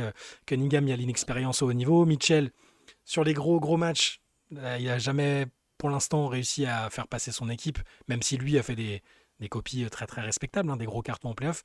Donc ils ont tous des lacunes. Je pense que moi je vois vraiment Haliburton dans cette frange-là. Peut-être moins en talent brut, c'est pas un Ok. surdoué du basket, mais Ouais, mais en impact, en un impact. influence, ouais, ça Moi, ça se défend complètement, Mais c'est bon, intéressant, ouais. l'année prochaine on verra. Non, mais c'est très intéressant et ça se défend complètement. Tu parlais de Mitchell, je sais que tu disais que tu l'aurais peut-être sorti du top 10. Alors, on va parler après de 11 et 12, c'est Kevin Durant, Alperen Ouais. Sengun qui arrive derrière. T'aurais pu reculer Mitchell derrière ces gars-là, par exemple. Il y a Jalen Brown aussi en 13, Ouais, Devin Booker en 14. ça Voilà. aura peut-être été de mauvaise foi quand même, parce que la saison dernière, pour moi, c'est l'un des meilleurs joueurs de toute la ligue aussi, au ranking MVP. Enfin, il emmène les Cavs vraiment. Il n'est pas tout seul à nouveau, hein, c'est pas un joueur qui fait une équipe, mais je le trouvais vraiment bon dans les choix offensifs. Il était excellent, donc non. Je pense pas que je l'aurais descendu plus bas. KD, c'est hyper épineux. Parce que Ouais, c'est dur, KD. c'est On va y venir, ultra t'inquiète. dur. Mais Tu vois, du jour au lendemain, là, il sort de match où il est d'une efficacité. Le mec, t'as l'impression que c'est le même qui a 10 ans en termes d'efficacité, de propreté du jeu. C'est assez fou. Mais non, objectivement, non, je pense pas que je l'aurais. Ça aurait peut-être été un peu de mauvaise foi de le descendre plus bas. par contre, Mitchell, pour aller dans ton sens, comme Bronson, pour moi, ça peut plus monter plus haut. C'est que là, Mitchell, c'est Ouais. vraiment le sommet auquel il peut prétendre. On aurait fait le top avant la saison dernière. Mitchell, je l'aurais en 12-13 peut-être. Tu vois, ça fait partie de ces joueurs qui peuvent bouger de 5-6 places, parce que de toute façon, un classement comme ça évolue, hein. Tyrese Maxey, il y a un an, tu le sors du top 30, là, il est dans le top Ouais. 20. Enfin bref, tu vois, le talent est tel qu'en NBA, ça va vite. Donovan Mitchell, je pense qu'il peut vraiment pas aller plus haut que 8, 9, 10. Ça, Et comme ouais. tu as dit, je trouve que tu avais dit là, ta formule sur Kate Cunningham, elle est parfaite. Je pense que dans peut-être même dans 1 an et demi, Kate Cunningham, il a sauté les 2 autres, quoi. Il est passé devant ces 2 gars-là. Lui, il a encore une marge pour évoluer. Je pense que Ouais. Mitchell, il fera jamais mieux que 8e ou 9e meilleur joueur. C'est pour ça que quelque part, c'est dur de se dire qu'une équipe avec Donovan Mitchell en meilleur joueur soit championne NBA. Tous les 2, je sais qu'on n'arrive pas à le voir. Je pense qu'il y a un monde, par contre, où tu peux aller en finale NBA avec un très bon Mhm. casting. Tu as quand même une superstar qui va mettre des points, qui va cartonner en playoff. Mais voilà, je le vois vraiment pas aller plus haut Ouais. que les gars qu'il y a devant. Je disais 11-12. C'est intéressant, c'est que j'ai mis 2 mecs de la même équipe. Ouais. J'ai eu énormément de mal à les classer, c'est-à-dire que c'est pour ça que je vous dis là, les critiques, il y a aucun problème, c'est que je suis absolument pas convaincu de ce que j'ai fait. Donc j'ai mis Kevin Durant en 11 devant Alperen Sengun. J'avais du mal à me dire quel est le meilleur joueur des Rockets. Donc là, on est sur 2 postes différents, mais 2 gars de la même équipe. Qui est finalement le meilleur joueur des Rockets? Je pense que j'aurais mis Sengun en 11. Mais OK, ouais. pas choqué non plus, surtout la forme qu'il tient en ce moment. On enregistre ça, il sort de match à 30 pions où le cercle il est gigantesque, il rate rien. Enfin, il fait une bonne saison, les Rockets font une bonne saison. Juste Sengun, je reste dans l'idée, je garde un peu l'image de ce qu'il a fait avec la Turquie en joueur en individualité stricte, avec des lacunes et une marge de progression, mais je le trouve impressionnant. Je trouve impressionnant au playmaking, je trouve que sa défense est moins mauvaise qu'à une époque aussi. Enfin, il y a une progression qui me fait dire là, lui tu le mets à peu près partout. Bon, Kevin Durant, on sait que c'est un joueur un peu interchangeable aussi. Il t'apportera à peu près les mêmes choses, quelle que soit l'équipe dans laquelle il jouera, mais je pense que Sengun est en train de vraiment de grimper, de monter en puissance et je l'aurais peut-être mis 11e. Voilà, mais bon. Ouais, ça se défend. J'ai énormément hésité. Mm. Sengun est celui qui est le plus productif si tu ajoutes les rebonds et les passes. Ouais. Kevin Durant est celui qui a le plus d'efficacité. C'est marrant, ils prennent tous les deux exactement 17 tirs par match et ils prennent grosso modo le même nombre de lancers francs. Donc on peut penser qu'ils ont Mm. exactement le même utilisation. Kevin Durant en prend 6,4 et Sengun 6,3. Kevin Durant marque quand même plus de points, 25,5 contre 22,7 parce qu'il est plus adroit à 3 points et enfin il a 43% à 3 points et 52% au tir, il est même plus adroit que Sengun, plus adroit aussi au lancer, donc il marque plus de points, mais effectivement Sengun a plus de rebonds, plus de passes. Et sur le plus-minus, c'est Kevin Durant qui a le meilleur plus-minus, mais pareil, ça ne veut pas dire grand-chose dans la même équipe. Ça se défend de mettre Sengun devant, il est évidemment physiquement il est encore dans ses jeunes années, donc il est solide physiquement plus que Kevin Durant, il va avoir plus d'impact physique. J'ai l'impression que Kevin Durant, je l'ai mis devant parce qu'un peu plus létal, un peu plus efficace.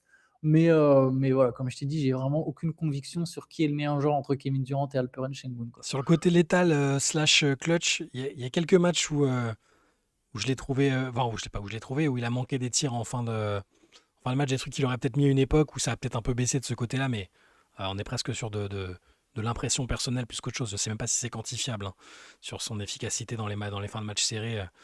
Mais bon, enfin, tu te rends compte, il est quand même encore 11e alors que, enfin, je dis pas qu'on le disait pas Ouais. du tout perdu pour quoi que ce soit, mais Ah, mais il a 37 ans, quoi. il Ouais. a 37 ans, donc que le meilleur joueur que Ouais. le 11e meilleur joueur de la ligue ait 37 ans, et on pourrait, certains le mettraient peut-être encore dans le top 10 d'ailleurs, hein. C'est-à-dire en tant qu'individualité, et dans le fameux concept un peu de draft, qui tu prends pour gagner, ce serait pas non plus honteux de le voir 10e, mais là, sa place me semble bonne. Je vais donner quelques noms là sur ce qui complète le top 20. Alors on va aller jusqu'à Kawhi Leonard parce que c'est un joueur très difficile à classer.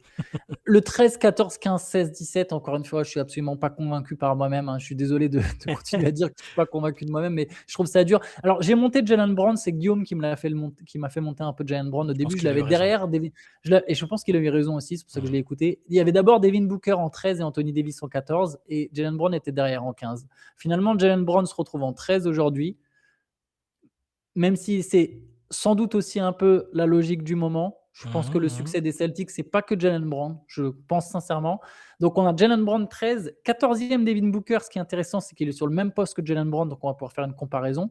Il y a 16, je passe direct au 16, parce que c'est aussi un joueur au même poste, Jalen Williams du Thunder. Ouais. Alors pas le même rôle, mais même poste sur les postes arrière. Donc Jalen Brown 13, Devin Booker 14, Jalen Williams 16. Et ensuite on a deux grands blessés, mais deux grands très talentueux, c'est-à-dire qu'on a Anthony Davis 15 et Kawhi Leonard 17. Alors, il n'avait pas fait, au moment où le classement est fait, ça remonte à quelques semaines, hein. Il n'a pas Kawhi fait Leonard, il n'était pas monté en puissance son comme ça. double nickel game. Mais Kawhi Leonard, dans le texte, si vous lisez le texte, c'est clairement expliqué que quelque part, pourrait être beaucoup plus haut. Donc Kawhi Leonard en 17. Jalen Williams 16, Anthony Davis 15, Devin Booker 14, 13e Jalen Brown. Qu'est-ce que tu penses un peu de ces trucs-là, notamment sur les arrières? Enfin, parle de n'importe quel joueur, Ouais. on peut partir de ces gars-là. Ouais, le truc, après moi je suis un peu campé sur mes positions sur les joueurs sur lesquels malheureusement on n'a pas de certitude sur la fiabilité, donc c'est-à-dire Davis et Anthony Davis et Kawhi Ouais. Leonard. Si tu me dis lesquels sont les plus forts intrinsèquement, La fiabilité entre en compte. Tiens, je tiens à ouais, le préciser ouais. je tiens à le préciser absolument tout de suite pour tous ceux qui vont se hurler en disant: «Mais Anthony Davis, c'est un des 10 meilleurs joueurs de la ligue». La fiabilité et la capacité à rester en bonne santé Hmm. a clairement été un impact sur leur classement. Ouais, Pardon, bien sûr. voilà. Mais du coup, avec ça, oui, sur le potentiel du joueur, sur ce qu'ils ont été à leur prime, et ils en sont pas complètement sortis en théorie, tu vois. Mais ils valent plus haut que ça. Et sur la fiabilité, je les aurais peut-être mis plus bas, en fait. Parce qu'ils sont pas tout le temps en condition de jouer. Là, par contre, on sort d'une période où Kawhi, il est incroyable, où il revient sur le mode cyborg, où il rate rien, il a l'air en jambes. Mais tu vois, si on s'enflamme et qu'on dit bah oui, évidemment que c'est un meilleur joueur que Kate Cunningham ou Donovan Mitchell, mais Ouais, que 3 jours après, il a un pépin et puis on te dit bah on sait pas quand il va revenir, peut-être juste avant les playoffs, peut-être l'année prochaine, bah, ça entre en ligne de compte. Donc ouais, je les aurais pas mis plus haut en tout cas. Et j'aurais peut-être même fait glisser un peu à cause de ça. Donc, pour ces deux-là, en tout cas.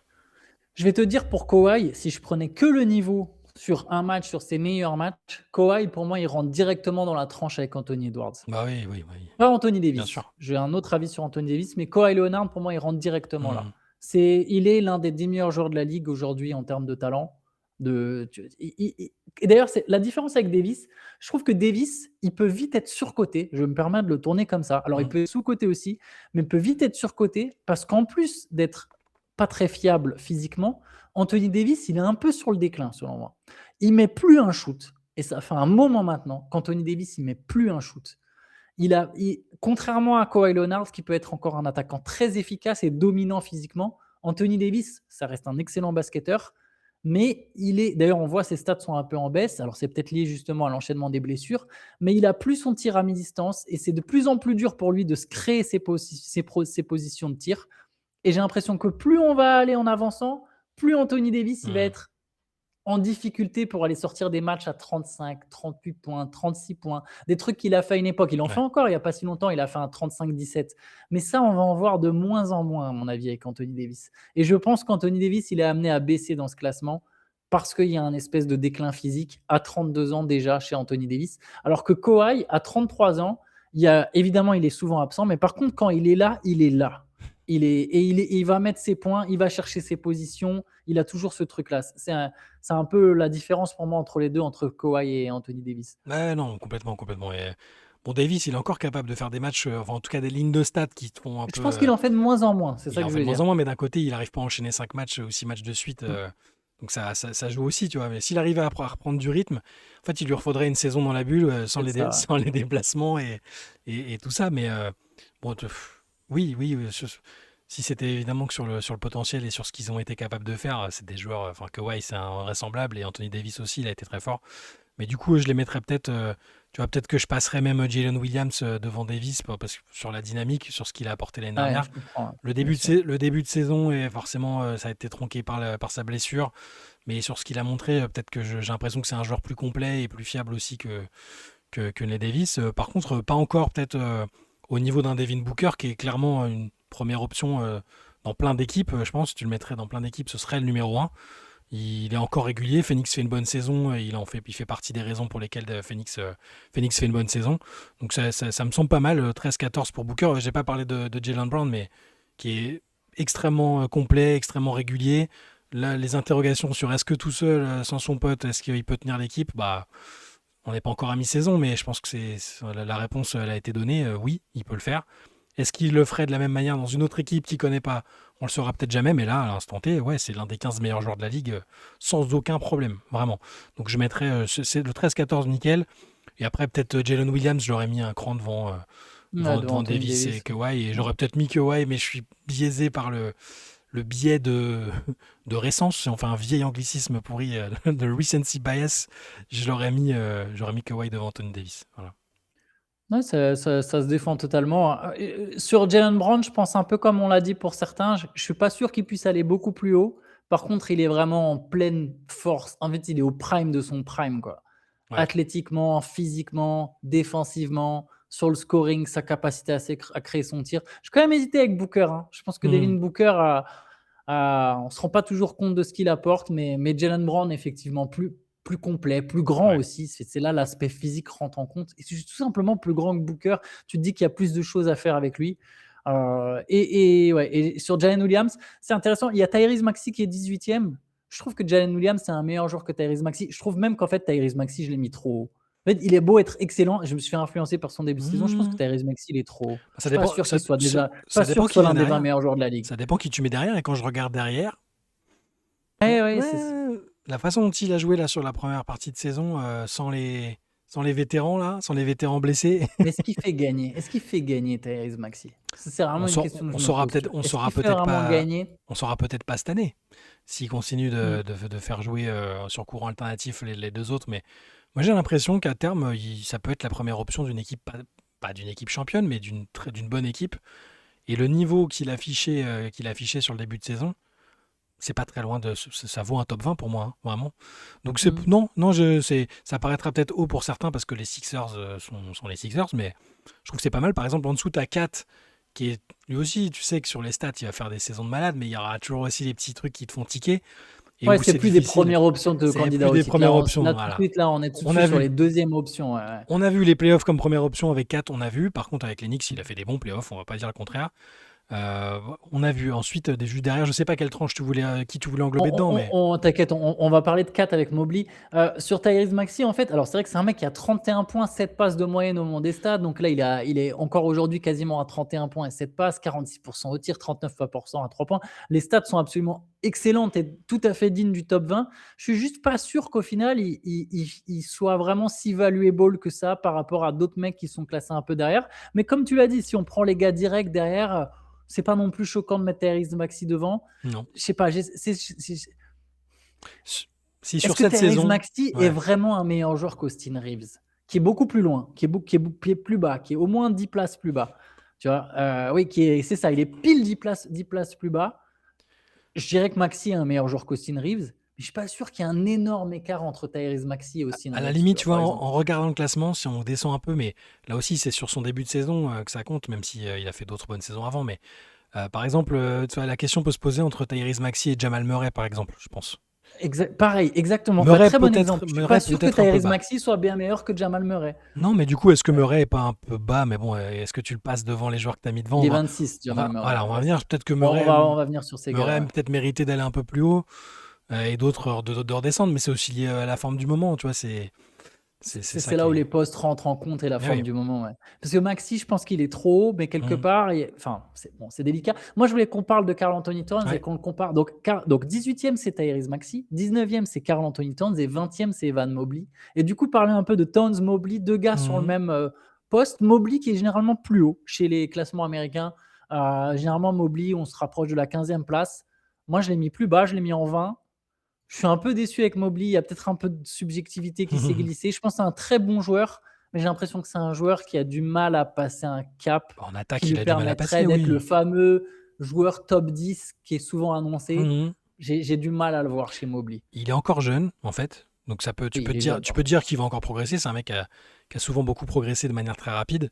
Par contre, oui, il y a ce petit manque de progression pure et dure en attaque qui arrive à très très bien compenser parce que quoi qu'on en pense, c'est le défenseur de l'année en titre.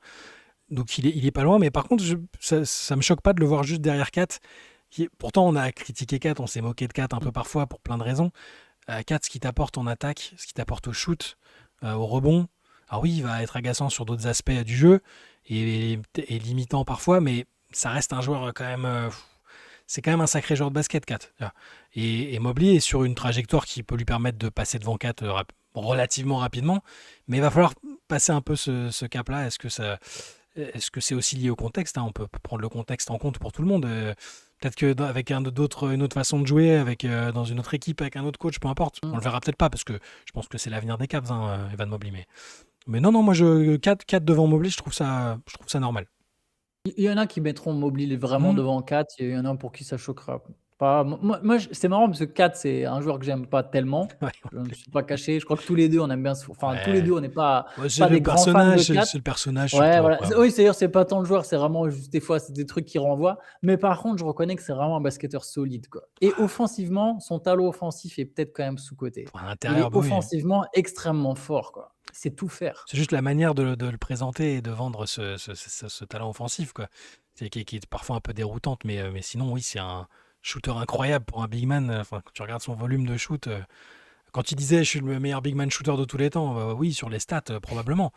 Il a plein de C'est choses. des choses qui m'agacent, c'est des éclats qui Tu m'agacent. sais qu'il a même progressé là, à la passe. À la passe, il a fait une bonne saison. Enfin, il a fait des bonnes choses avec les Knicks, honnêtement. Donc, non, C'était non, l'une c'est de quand ses même. lacunes d'ailleurs, les C'était lectures l'une sur des. prise à Voilà. deux, c'était catastrophique. Voilà. Et là, il y a plusieurs matchs où il s'en est franchement bien sorti. Alors, bon. Est-ce qu'en playoff, une fois les playoffs venus, ce sera le cas aussi? On verra. Mais non, non, 4 top 20, c'est normal. Je vais donner les 10 qui est entre 20 Ouais. et 30, Mhm. enfin les 11 du coup.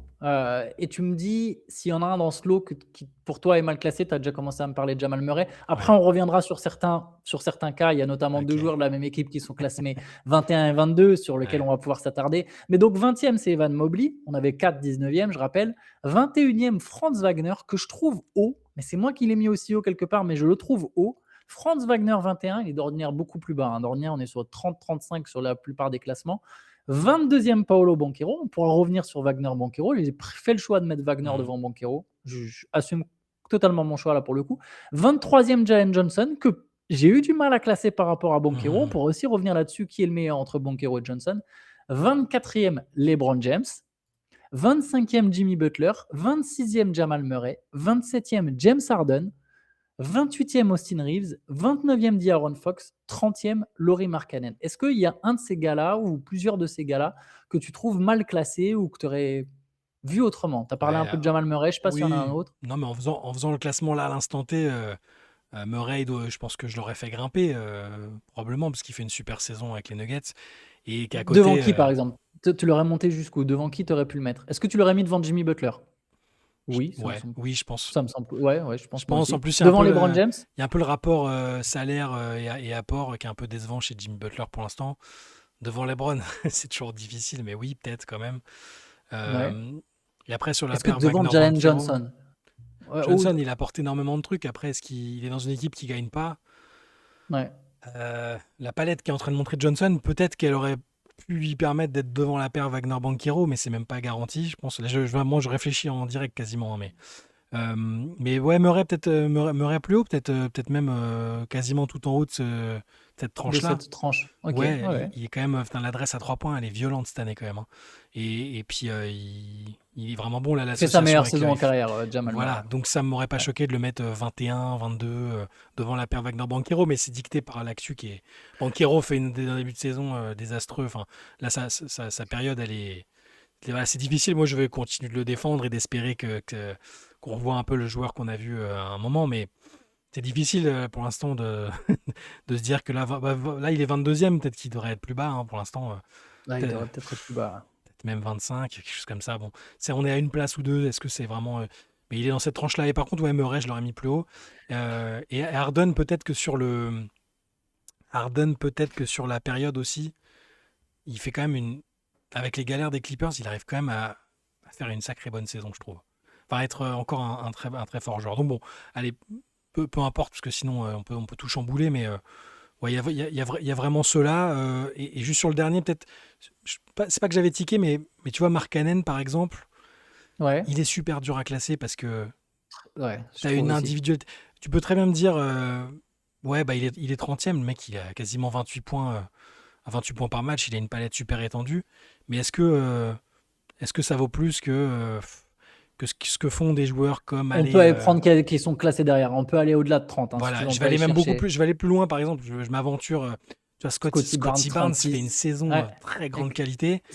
J'ai pensé aussi. C'est T'as- vraiment l'un des mecs que je trouve mal classé, c'est Scotty Barnes. Je pense qu'il est beaucoup trop bas. Par exemple, qu'est-ce que Markkanen apporte de beaucoup plus qu'un Deni Avdija cette saison, qui est un playmaker, qui sort des triples-doubles, il score, il prend des rebonds, il fait des passes. Et dans une équipe qui est un peu plus haut, Bon, voilà, c'est peut-être sur la culture du moment parce qu'il est en train de grimper, mais c'est pour ça, ça se tient, ça se tient dans un mouchoir de poche, tout ça, je trouve. C'est vraiment compliqué. Je tiens à dire qu'encore une fois, je répète, le classement a été fait finalement Hmm. il y a plusieurs semaines et il y a des trucs. Moi-même, là, tu vois, par exemple, Scotty Barnes 36, ça me fait tiquer. Ça me fait tiquer. Je pense qu'il mérite d'être plus haut. Je Ouais. pense qu'il mérite d'être mieux classé. Trae Young 32, c'est trop haut pour moi. Je pense qu'il faut peut-être que ça descende, mais quelque part sur le talent, Trae Young, ça se défend aussi. Mais revenons alors du coup un petit peu. Effectivement, Jamal Murray, je voulais donner les stats parce que tu as Hmm. raison, elles sont absolument folles. 25 points par match, quasiment 49% au tir, 45% à 3 points en presque 8 Sur un tentatives volume, par mais match, oui. 7 passes, plus 7 de différentiel. Il est au sommet de son art, 28 ans, c'est l'année où il va être All-Star. Hmm. Jamal Murray, effectivement, pouvait le mettre plus haut. Je te propose qu'on revienne sur Wagner Banchero. Ouais. Est-ce que Wagner devant Banchero, pour toi, c'est logique ou pas Bah, mérité? si, là, à l'instant T, j'ai plutôt défendu l'inverse sur le. Je l'ai depuis l'an dernier, hein. Je Oui, vous mens pas, c'est vrai, ça c'est fait vrai, c'est un vrai. an Non, mais que je mets Wagner devant Banchero. c'est un avis qui est de plus en plus populaire, hein, même au sein des fans du Magic. Wagner, il est plus fiable, tout simplement, hein, et il arrive plus facilement à être connecté aux autres, peut-être. Banchero, pour moi, c'est juste que Banchero a plus le profil du numéro 1 d'une franchise, de mec qui peut te porter, qui est le go-to guy, quoi.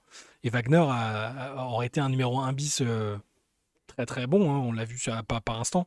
Donc là, non, par contre, à l'instant T, oui, Wagner, elle me semble plus peut-être mérité d'être devant Banchero. Banchero, il est vraiment dans un trou, là, en termes d'efficacité, c'est Mais il compliqué, n'a hein. jamais été efficace, Non, en mais fait, ouais, mais Banchero. là, Et après, là, c'est dur, là. il n'a jamais été mauvais, par contre. Je pense que vraiment, c'est pas Non, un et puis mauvais joueur. il t'apporte d'autres trucs, mais là, Ouais. il est dans un trou, donc c'est dur de le mettre plus haut, hein, et de pas le descendre.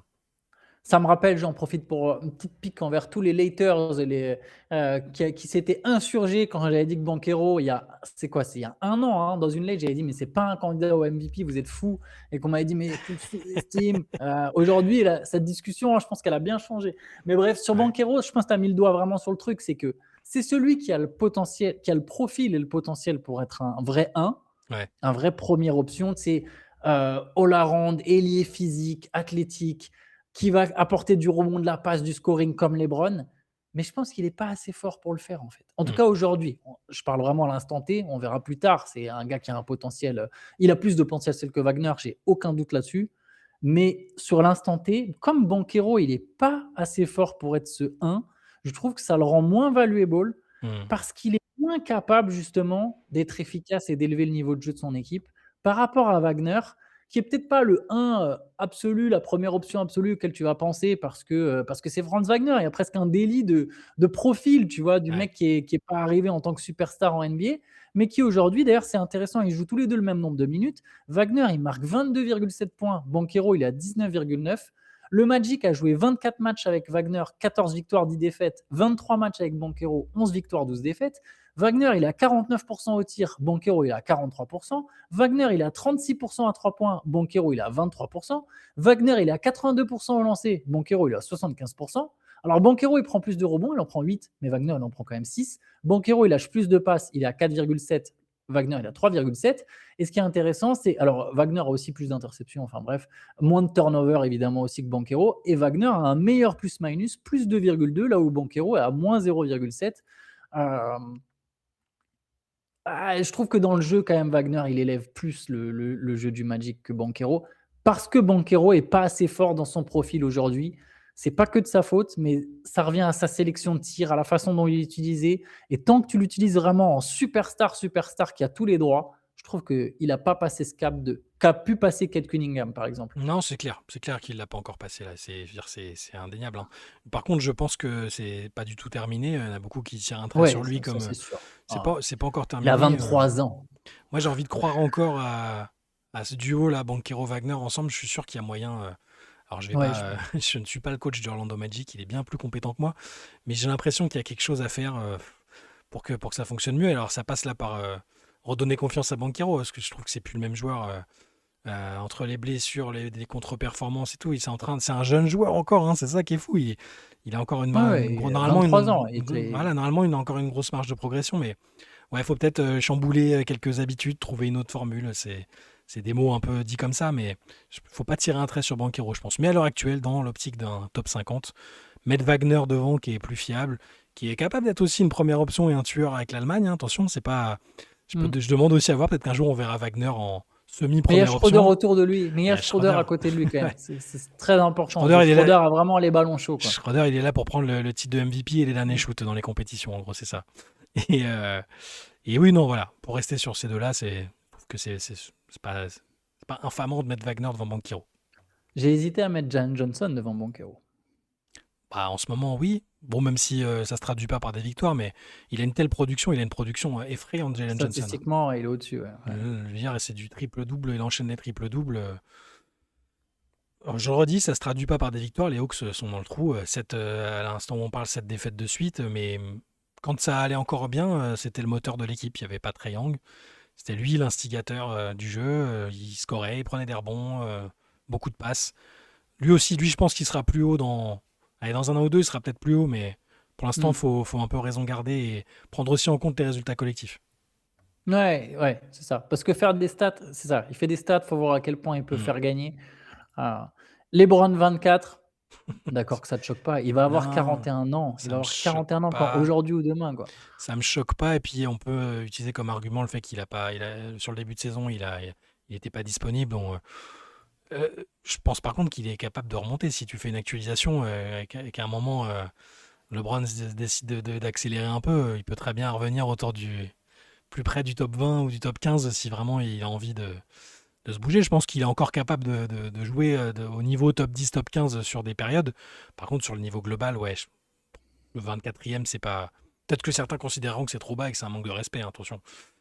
Mais je pense que tu as eu plutôt raison. En fait, c'est ça, c'est que si tu prends une série de playoffs, je préfère avoir LeBron que Jalen Johnson. Oui. Et si tu prends une saison entière, je préfère avoir Jalen Johnson que LeBron James. C'est un Ouais. peu la difficulté de ce classement, c'est finalement comment tu veux mettre le curseur. Est-ce que tu dis que c'est une série de playoffs? Est-ce que si on fait une campagne de playoffs entière, moi, je préfère encore LeBron James peut-être que Oui, Jalen quand même. Johnson. Il y a de Mais l'enjeu. je Quand il y a sais de pas à l'enjeu, quel on point c'est sait. vrai. Quand tu il y a de vois. l'enjeu, on Ouais, sait que c'est ça. LeBron, il est là. Jalen Johnson, C'est il y a ça. tout est à faire encore. On l'a pas vu en playoff. Je dis pas de bêtises. Ils ont fait le play-in, mais on l'a pas vu vraiment. On l'a pas Non, vu on sur l'a une pas série vu de en playoff. Ouais, playoff. ouais. Non. Ou pas à ce niveau, pas depuis qu'il est à ce niveau de Mais playoff. c'est un classement qu'il faut prendre comme un peu les encouragements sur le bulletin scolaire. C'est vraiment, on sent que tu es chaud et que tu seras pas loin du compte bientôt. Par contre, tu vois, une campagne de playoff entière, je préfère peut-être Franz Wagner que LeBron James. Sur une campagne de playoff entière. Ça ne sera pas le meilleur joueur de l'équipe, là. Ni LeBron, ni Franz Wagner. Les Lakers font une campagne de playoff. Je préfère avoir Franz Wagner aux côtés de Luka Doncic que LeBron James. Je pense qu'il va apporter tout autant au scoring. Par contre, c'est vrai qu'il y a un truc, c'est que LeBron, il aura l'adresse à 3 points. A priori, il ne l'a pas sur ce début de saison, mais qu'il n'y aura peut-être pas Wagner. Mais Wagner va défendre, Wagner va apporter des qualités athlétiques, Wagner va aller vachement au cercle, va créer des espaces pour Luka Doncic. Je dirais que sur une campagne de playoff entière, dans ce contexte, avec Austin Reeves et Luka Doncic déjà dans l'équipe, je préfère peut-être Franz Wagner que LeBron James. Peut-être. Je ne suis pas non plus ultra convaincu. Mais Moi, peut-être. je miserais pas encore contre LeBron sur une campagne. Parce que c'est Une campagne entière. Hein, campagne entière, ouais. Et puis bon, Wagner et les campagnes, c'est un tour en général pour l'instant pour le Magic. Donc, pareil, on ne sait pas sur l'ensemble d'une campagne, on ne sait pas. J'espère que ce sera plus qu'une série. Hein, ça m'arrangerait pour l'équipe que je soutiens. Hein, mais pour l'instant, non. LeBron me paraît encore. Je pense qu'il est encore assez fiable. Si on te garantit que les Lakers passent 2 tours, je pense que LeBron aura eu un rôle important dedans quand même. Même si maintenant c'est plus en retrait par rapport à Luka et peut-être par rapport à Austin Reeves aussi, il faudra voir. Mais... Et Austin Reeves, juste pour ce que tu parlais de lui tout à l'heure, je pense que c'est à peu près sa place. Il fait une entrée un peu fracassante, je pense, parce qu'avant on l'aurait peut-être pas mis dans un top 50. Même pas mis dans le top 50. Voilà. Donc c'est bien. Il faut y aller petit à petit. Une saison saison de Aaron Fox quand même, tu vois, par exemple. Juste derrière Harden. Est-ce qu'il est vraiment derrière Harden? Oui, je dirais peut-être encore Harden sur la science. Il est devant de Aaron Fox. Je me suis dit que les Spurs seraient pas moins forts avec Reeves qu'avec Fox aujourd'hui, mais c'est dur d'en être sûr. Fox défend quand même mieux.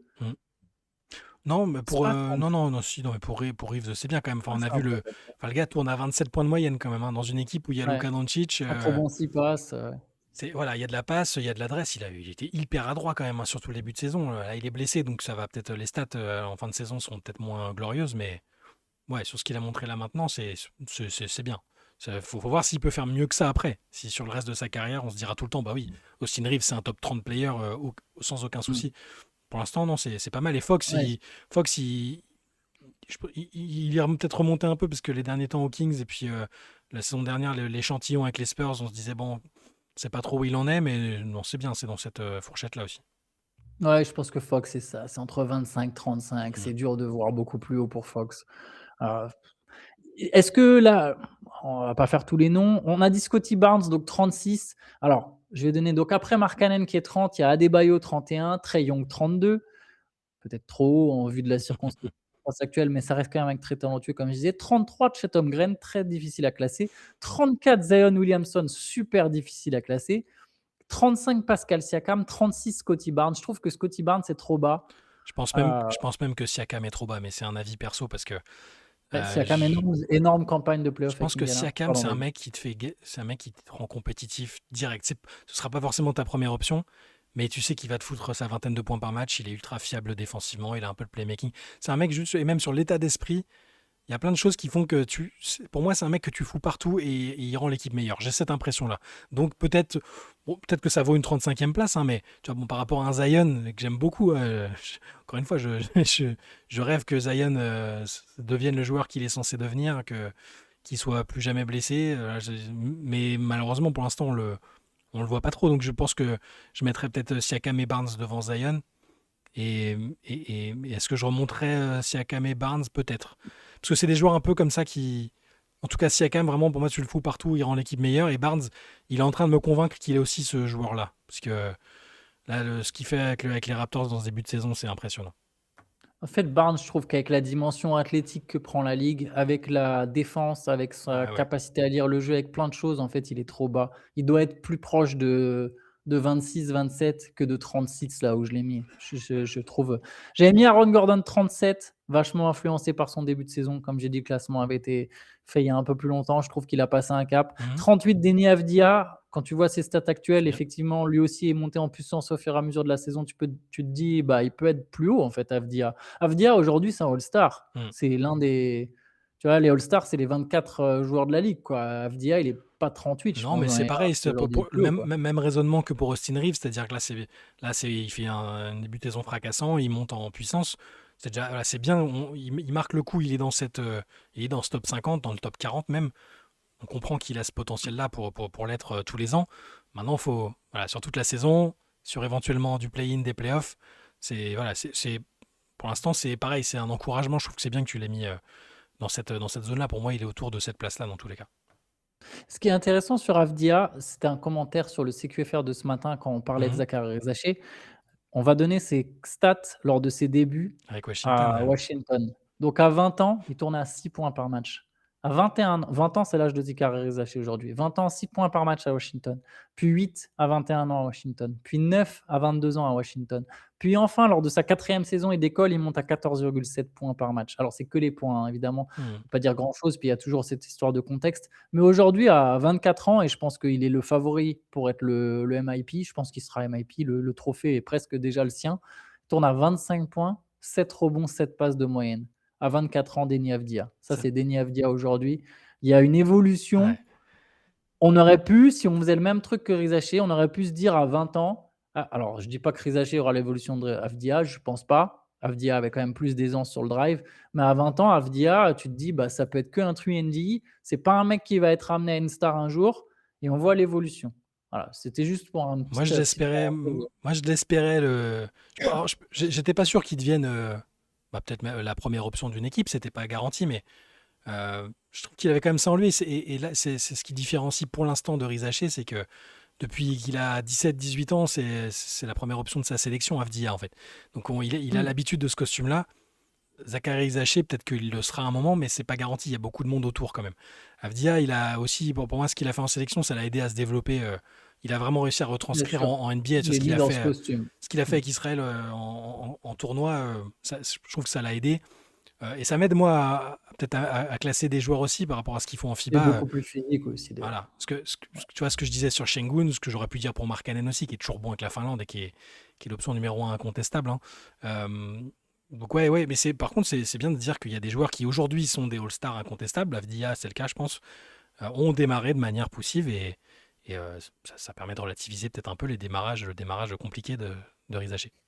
Après, c'est sûr qu'il est beaucoup plus physique que Rizaché. Enfin, Mm. c'est pas la même classe, quoi. Puis il a en fait, c'est un des mecs qui est les meilleurs de la ligue pour driver, à vrai dire. C'est aussi simple que ça. Provoque C'est des un des fautes, meilleurs mecs de la ligue en drive. provoque des fautes en dormant, hein. Et puis Ouais, c'est un bon ouais. playmaker, il a du flair, il a énormément de qualité, c'est pas du tout un mauvais défenseur non plus.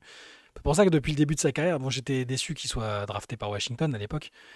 C'est un joueur que je trouvais extrêmement talentueux déjà quand il jouait dans le championnat israélien et en Euroleague.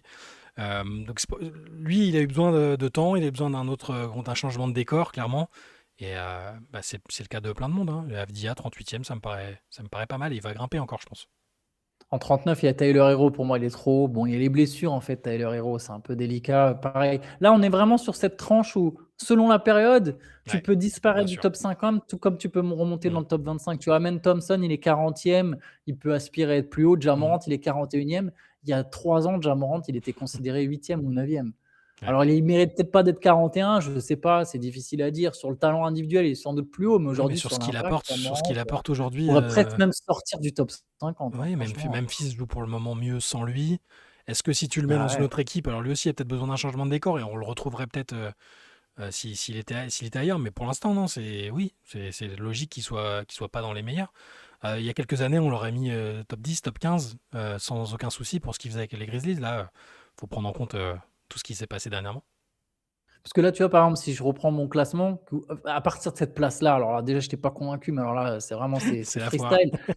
Desmond Bain, il est 48e. Ouais. Aujourd'hui, je préfère avoir Desmond Bain que Ja Morant. Bah, que presque tous les joueurs qui restent dans le classement, même tu vois, Norman Powell qui est le 50e. En fait, Je pense que je bon, Ja préfère Morant, Michael 5 à Bridges peine. quand même. Michael Bridges est 45e. Je préfère quand même Michael Bridges que Desmond Bain. Celui-là, je suis Mhm. assez en paix avec ce choix, par exemple. Ouais, ouais, Mais non, oui. Ouais, non, mais c'est cette tranche de joueurs-là, encore une fois. Après, on les met un peu où on veut, je pense. C'est pas. À la limite, si on peut s'avancer un poil là sur le. Si on va un peu plus loin, je m'étais fait la réflexion que Derrick White, je l'aurais peut-être mis plus haut que 47. ouais, ouais, ça Dans se les défend, notes, ouais, dans les carrément. notes que j'avais prises, parce que Euh, mais c'est un ouais. joueur tellement discret et sous-coté que.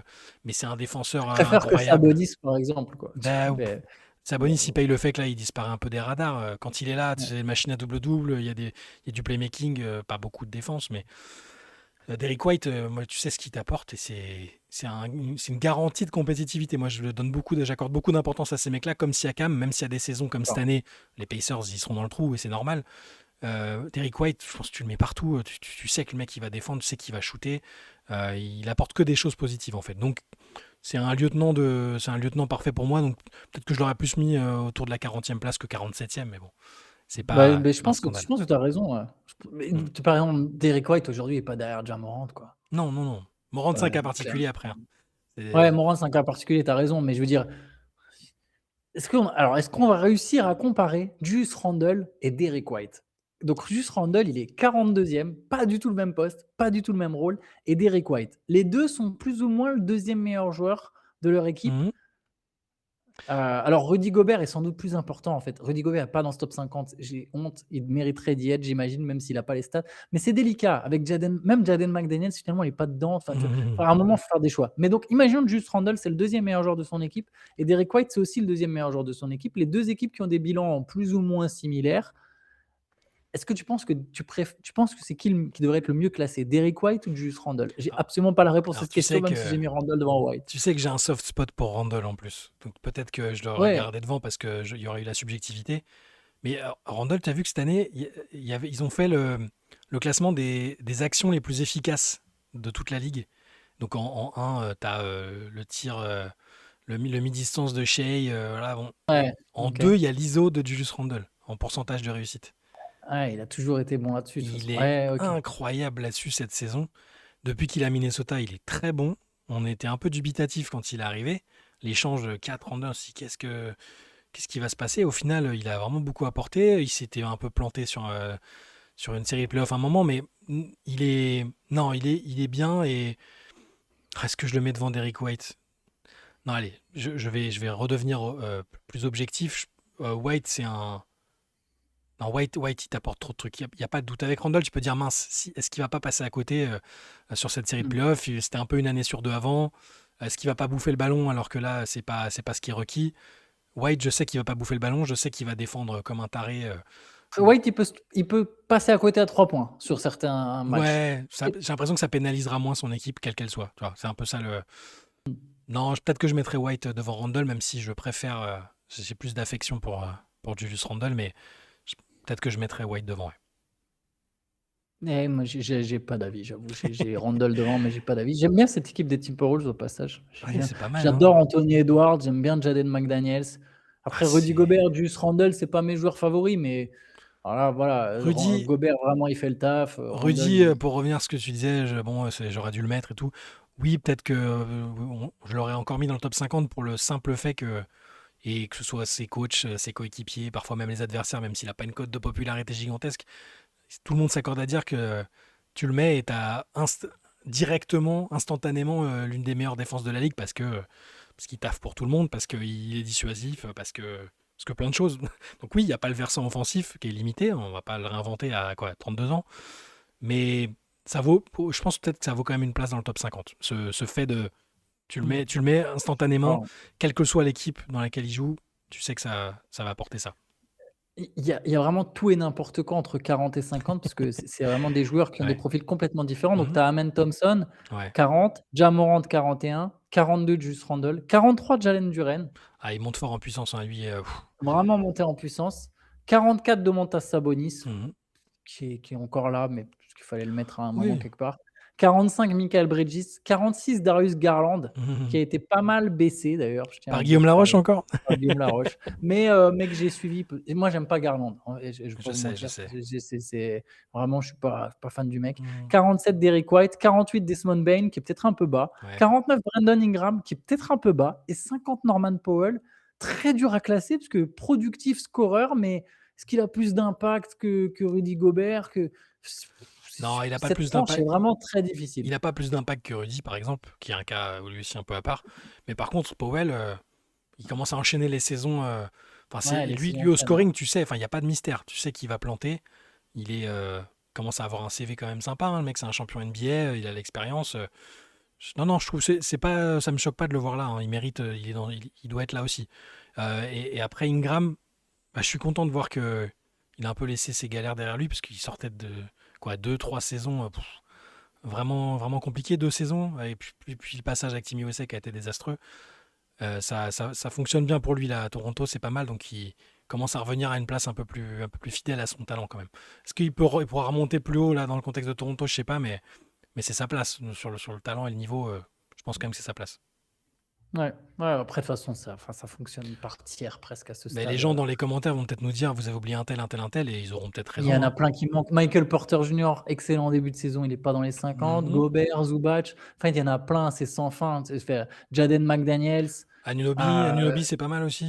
Anunoby pas dans le top 50, ouais. Anunoby pas dans le top 50. Tu vois, les Knicks méritent d'avoir plusieurs joueurs. Donc là ils en ont 3 du coup. Anunoby pourrait figurer dedans. Brandon Ingram est peut-être un peu bas. Qui pourrait manquer Il n'y a pas Joel Embiid. Ça, je crois que personne n'a tilté là-dessus. Il n'y a pas Joel Embiid et Paul George dans ce 50. C'est que sur la fiabilité. Je ne sais pas comment le classer Embiid aujourd'hui. Je ne sais pas quoi penser. C'est poussif. Depuis qu'il est revenu, il n'y a pas un impact énorme. Il n'y a pas c'est ça. J'avais pas tilté. Il n'y a pas la Melo Ball. Il n'y a pas la Melo Ball. Tu vois, si on prend sur les derniers meneurs, Garland, Derrick White qu'on va compter comme un combo guard. Tu vois, Garland, c'est vrai qu'après, qui est Ja Morant et pas la Melo Ball, Ja Morant n'a rien à faire. En fait, Ja Morant, il n'a rien à faire dans le top 50. J'aime bien le nombre de fois où tu as dit je suis en désaccord avec moi-même. Oui, non, mais Ja Morant, en fait, aujourd'hui, il n'a pas sa place dans ce classement. Mais tu feras une update. Garland par rapport à la Melo Ball. Après, je pense que Garland, il fait plus gagner, mais c'est dur à dire parce qu'il a été dans des équipes quelque part qui sont mieux construites. Donc, si tu mets Garland à Charlotte, je suis pas sûr qu'il soit plus mauvais. C'est juste que la Melo, il est plus spectaculaire. T'as tout à fait raison. Je vais te rejoindre. Il est au Cavs. Pareil, en fait. Il est au Cavs. Il y a Donovan Mitchell. Il y a d'autres mecs qui ont besoin d'être impliqués. Je suis d'accord que Garland, moi, tu sais, pour le coup, je suis plutôt de l'autre côté de la barrière avec lui. C'est vraiment un joueur que j'aime bien et je trouve parfois un peu injustement ciblé. Mais je suis à peu près sûr que si tu le mets titulaire d'une équipe correcte. Il fait pas moins bien que la Melo qui a plus de talent brut, c'est évident. Non, mais je te rejoins. La Melo fait pas gagner ses équipes non plus et la Melo fait pas non plus assez de matchs pour qu'on dise ouais.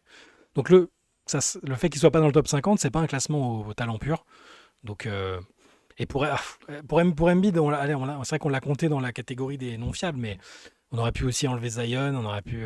On aurait pu ne pas mettre Sabonis. Il y a Jrue Holiday qui est pas là parce qu'il y a les blessures. Enfin, c'est un peu délicat. Après, voilà. Encore une fois, ça a été fait il y a plusieurs semaines, donc il y a des mecs qui n'étaient pas nécessairement blessés. Il n'y a pas Stephen Castle. On va parler d'Embiid, mais juste sur Garland, je te rejoins juste pour dire que je suis totalement d'accord avec toi. Tu as raison. Je pense que si Garland y jouait à Charlotte, le Hornets ne serait pas moins fort. Ah Si oui, c'est parce que que. t'es Garland à la place de Ouais. je dirais même, je pense que le Hornets serait meilleur. Et pourtant, voilà, j'ai dit juste avant, je suis pas fan de Garland, Non, mais mais. je reconnais quand même le talent du bonhomme, sa capacité à organiser le jeu, ses qualités, son scoring, son jeu de passe, avec des athlètes comme Brandon Miller. C'est sûr que ce serait moins flashy que Lamelo. Il y a un truc avec Lamelo. Lamelo, il colle bien quelque part aussi aux Hornets parce qu'il représente l'âme de l'équipe. Mais je pense effectivement que Garland, ça jouerait peut-être même mieux avec Garland, ce serait plus fiable. Alors, il est souvent blessé aussi. Mais Charlotte serait peut-être plus haut avec Garland en meneur. Ouais. Voilà. Pardon. Et pour Embiid, on peut parler d'Embiid avant de terminer. Embiid, Embiid, que penser d'Embiid il n'y a pas si longtemps, il était MVP, il était à classer dans les extraterrestres. Ah bah ouais, c'était dans le top 6, quoi. Il était avec Doncic, Giannis. Donc oui, si tu me dis aujourd'hui, bah, on est sûr que son genou, il revient à un état fonctionnel. Et il remonte tout de suite plus proche du top 5, c'est sûr. C'est un joueur extraordinaire, Joel Embiid. Mais comment tu le classes là, en fait? Comment tu le 13 classes? matchs. Elle joue 13 matchs cette saison. 6 victoires et 7 défaites des Sixers sur ces 13 matchs de Joel Embiid. Oui, puis 21 points à 44%, 25% à 3 points, 6 rebonds. il traîne un peu sa misère. Alors les stats elles sont meilleures peut-être que plein d'autres mecs à son poste dans la ligue, mais ce serait presque... je le trouve impossible à classer dans ce classement. Jalen Duren a l'instant. plus d'impact aujourd'hui, Ah, mais à oui. l'instant T, Non, mais oui. sur les matchs qu'il joue que Joel Embiid. Non, mais évidemment. Non, mais là, la question se pose pas. Embiid est certainement plus talentueux, mais sur l'impact, Jalen Duren a Duren, sa présence, elle n'est pas du tout à remettre en cause. Hein. Si on regardait les matchs des Pistons, la saison des Pistons, et même avant que les Pistons montent en puissance l'année dernière, il est très très fort. Très très bon joueur. Non, vraiment, Embiid, c'est un cas, j'ai presque envie de botter en touche tellement je ne sais pas où j'aurais pu le mettre. Si on considère qu'il est éligible, et il est éligible parce qu'il n'est pas, out, il n'est pas à l'infirmerie. Son talent, il est évidemment dedans, Bah oui. mais sur l'impact, Et... c'est dur. Hein. Sur l'impact, je pense qu'il n'est pas dedans. Hein. Parce qu'après, sur Bam et Jalen Duren sont vraiment devant Ah oui, Embiid. je les prends avant. Mais quoi, et du coup, on le met quoi à 41 à la place de Morant mais c'est presque injurieux, c'est presque encore plus injurieux que de ne pas le mettre dedans en considérant qu'il a une Je crois que c'est pour ça que je ne l'ai pas mis. C'est qu'à un moment, je ne savais pas où le classer et je me suis dit, mais attends, je ne vais pas le mettre 44e, je vais juste pas le mettre. Quoi. Pour l'instant, on va considérer qu'on n'a pas que c'est son cousin qui joue, qu'il n'est pas encore revenu. Voilà, on va dire ça. Pour moi, s'il arrive à jouer toute une saison. Il enchaîne 10 matchs. Il faut qu'il enchaîne 10 matchs de suite pour qu'on commence à se poser des questions sur quelle est sa place vraiment en NBA aujourd'hui. On va dire ça. Mais oui, voilà, je pense que c'est presque plus respectueux pour le joueur qu'il a été de ne pas le mettre dedans pour l'instant et de considérer qu'il n'est pas encore revenu. Voilà. C'est peut-être un peu brutal, mais voilà. Pareil pour Paul George. Je pense que Paul George, aujourd'hui, tu ne peux pas vraiment le mettre dans un top 50. Non, je préfère qu'il Brandon Ingram est au-dessus. Il y a trop de joueurs à son poste, en fait, Paul George. Et puis, Ingram, Bridges, c'est au-dessus. On ne peut pas dissocier le contrat aussi, tu vois. C'est pour ça que peut-être tu vois, on n'a pas insisté sur Jimmy Butler, mais la taille de son contrat par rapport à ce qu'il apporte pour l'instant, ça lui fait perdre des places, je trouve. Et Paul George, contrat gigantesque et les Sixers jouent mieux pour moi quand il n'y a pas Embiid et Paul George. Donc ça en dit assez long pour le moment. C'est peut-être que ça changera en cours de route, mais pour l'instant c'est le cas. Donc c'est pas illogique qu'il soit pas dans le top 50. Eh ben, écoute, Shai, c'est parfait comme conclusion. C'était très cool. Merci beaucoup, Shai, d'avoir commenté avec moi ce top 50. N'hésitez pas à faire de même, à signaler là où vous êtes absolument pas d'accord, là où vous êtes d'accord, à reclasser certains mecs. Je vous rappelle, le classement, il est disponible sur basketsession.com. Ou à réécouter, à nous dire là où pour vous il y a un vrai problème ou non d'ailleurs, ou même juste à donner vos arguments sur pourquoi tel mec serait devant tel mec. Voilà, n'hésitez pas à participer en commentaire. Ce classement, il est évolutif. Je pense que la prochaine mise à jour, elle sera un peu avant le All-Star Game ou à la mi-saison, comme ça. Donc janvier, février, il y aura une mise à jour du classement. Il y aura sans doute des changements et tout ça sera sur basketsession.com. Et nous, on se retrouve demain pour un nouveau CQFR, demain matin. Absolument. Impeccable. Allez, bonne journée à tous. Ciao, ciao. Ciao, ciao, ciao.